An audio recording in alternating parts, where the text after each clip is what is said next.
राष्ट्रीय आरोग्य अभियानातील कंत्राटी अधिकारी व कर्मचाऱ्यांचा बेमुदत संपाला दुसरा दिवस असून विविध प्रलंबित मागण्यांसंदर्भात आंदोलनाला सुरुवात केली आहे। आंदोलनाच्या दुसऱ्या दिवशी जिल्हा शल्य चिकित्सक डॉक्टर दत्ता देगावकर व जिल्हा आरोग्य अधिकारी डॉक्टर सचिन बोडके यांनी आंदोलकांची आंदोलनस्थळी भेट घेऊन त्यांच्या मागण्या समजून घेतल्या आहे। राष्ट्रीय आरोग्य अभियानातील कंत्राटी अधिकारी कर्मचाऱ्यांना शासकीय सेवेत सामावून घेण्यासह विविध मागण्यांसंदर्भात अधिकारी कर्मचाऱ्यांनी कालपासून बेमुदत संपाला सुरुवात केली आहे। बेमुदत संप केल्याने आरोग्य यंत्रणा काहीशा प्रमाणात खोळंबल्याचं दिसून आलं आहे। मागण्या मंजूर होईपर्यंत आंदोलन सुरूच राहणार असल्याचा इशारा आंदोलकांनी दिला आहे। यावेळी राष्ट्रीय आरोग्य अभियान अधिकारी एकीकरण समितीचे जिल्हाध्यक्ष अनिल वारुळे, अमिता अकवले, निलेश पाटील, सरिता पाटील, कपिल जाधव, राजीव भामरे, नरेश बोरसे, अजय पाटील, संभाजी महाजन यांच्यासह कंत्राटी अधिकारी व कर्मचारी मोठ्या संख्येने उपस्थित होते।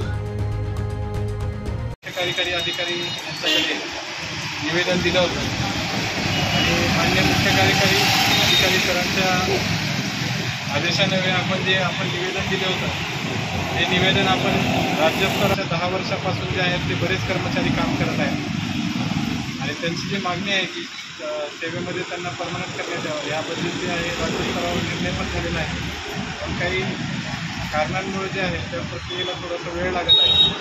याबद्दल मान्य मुख्य कार्यकारी अधिकारी सरांनी पण सुद्धा सर्वांना असं सांगितलेलं आहे की त्याच्यामध्ये जे आपण आता माझं कर्तव्य आहे त्याच्यामध्ये यश तर मिळणारच आहे।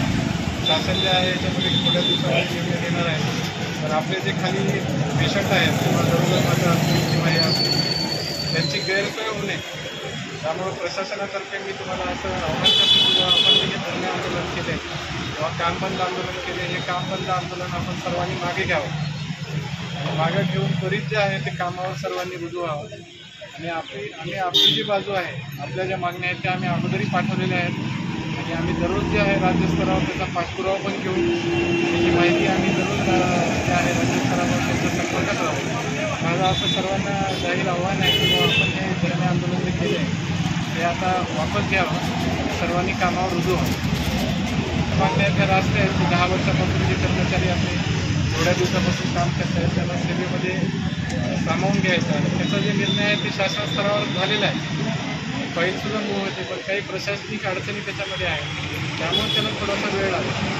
ती गोष्ट आज ना उद्या पुढच्या येणाऱ्या काही दिवसामध्ये होणारच आहे। त्यामुळे पुनश्च मी आमच्या सर्वांना हे करतो आपण सर्वांनी हे धरणे आंदोलन स्थगित करून सेवेमध्ये आपण रुजू व्हावं। प्रतिनिधी सुनील निकम, माझा महाराष्ट्र न्यूज, धुळे।